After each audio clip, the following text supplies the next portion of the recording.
So mga tol, alam na nga po ng karamihan na sa buwan ng September na magbabalik sa itaas ng ring si undisputed super bantamweight world champion na Oya Inoue matapos niyang tagumpay na madepensahan ng undisputed belts niya kay Luis Nery noong May 6. Bagamat may mga boksingero na pong binanggit ang kampo ni Inoue na sunod nilang makakalaban, hindi pa malinaw mga tol kung si Sam Goodman nga ba o si TJ Duheny ang sunod na makakalaban ni Inoue.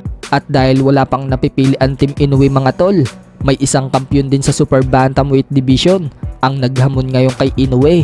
Yan po ang British undefeated boxer na si Liam Davis, kasalukuyang kampiyon sa IBO super bantamweight. May record na 16 wins, no losses with 8 knockouts. Aniya, next target daw niya si Inoue. Malakas umano ang kumpiyansa niyang kaya niyang talunin si Inoue. Marami daw ang nagsasabi sa kanya na idiot daw siya, pero hindi daw nila alam ang larong boxing. Aminado naman daw siya na malakas kalaban si Inoue, kaya nga daw tinawag itong monster. Pero pagmamalaki ni Davis mga tol, kahit kailan daw, hindi pa daw siya nakakaranas na man-knockout. Bilib umano siya sa sarili niya. Kung gusto daw ni Inoue, itry daw na labanan siya. So mukhang malabo naman na patulan ni Inoue itong si Liam Davis mga tol.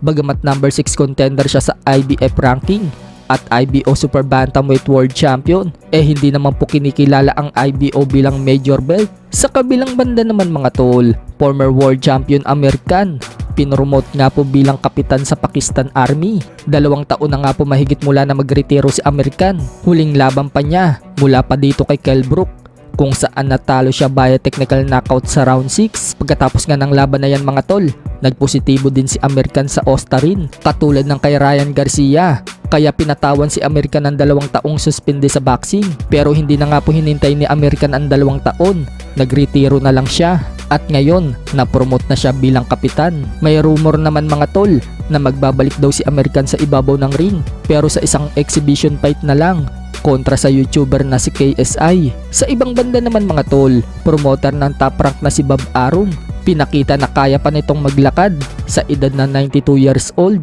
Yan po yung video noong dumating siya sa UK para saksihan ng laban ng bata niyang si Josh Taylor kontra dito kay Jack Catterall. May mga nagsasabi naman sa comment section mga tol na dapat daw magretiro na umano si Bob Arum dahil matanda na daw ito. May mga bumibilib naman kay Bob Arum dahil sa edad umano niyang yan, nakakapaglakad pa. Habang yung iba nga daw na mas bata pa sa kanya, naka-wheelchair na lang. Sa ibang balita naman mga tol, isang vlogger, pinrank ni Casimero. Hinamon nga na ito kunwari si Casimero, may dala-dala siyang baril at nagsisisigaw at hinahanap si Casimero. Pinrank naman siya ng Team Casimero mga tol at nilagyan ng sa leeg. Huminto nga po ang mundo niya, nanginig sa takot at hindi na nakagalaw. Tawa nga po ng tawa dyan si Casimero mga tol. Casimero yan!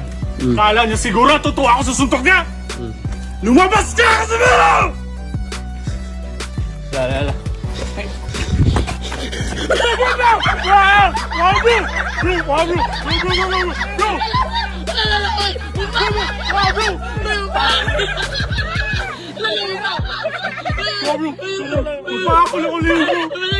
Ayaw, bro!